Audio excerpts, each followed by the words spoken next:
The friend moving in was essentially the catalyst for me to start seeing who the man I married really was, a very emotionally immature, childish person full of unresolved trauma, dependent on marijuana, and lazy. I started having my doubts about whether or not he would be able to pull the weight of being a parent, but he worked, and I depended on his income. I was scared to try to leave because financially, I couldn't swing it. Fast forward several months, there was a lot of fighting, some good makeup sex, more fighting, and some deep conversations, but no change. He couldn't even do the basic household chores that needed to be done while I was at school and work.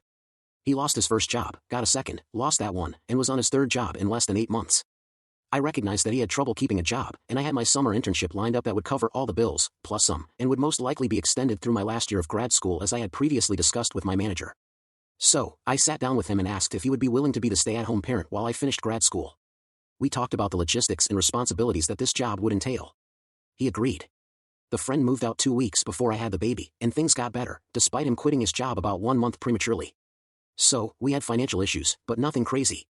My internship started 3 weeks after I gave birth. It was a remote position but required me to be in my office area for periods of time. To put it nicely, he couldn't hang.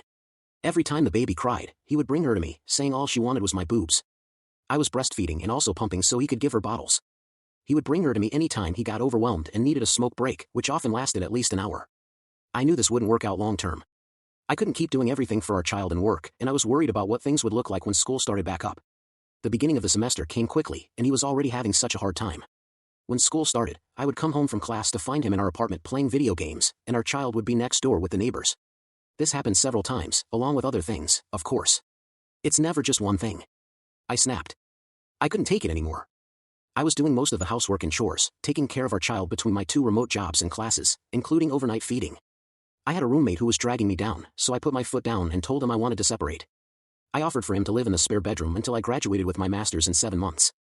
He was, of course, taken aback by this, and we fought and argued, but for me, there was no going back. He declined my offer to stay, saying there was no way he could deal with me for that long if we weren't together anymore. The night after we had this conversation, he began sleeping on the neighbor's couch while he made his plan to leave town. He would only come over once in the evening to take his dog out to the bathroom and less than a handful of times interacted with our child over the course of 2 whole weeks. He formulated his plan to leave and lied to me about moving back home where we moved from, saying he was staying with a friend in town. Being a single parent of a 4.5-month-old was not on my agenda, but I knew for her stability and environment this needed to happen. In 15 months of being the sole caretaker, he has sent me $0 in support.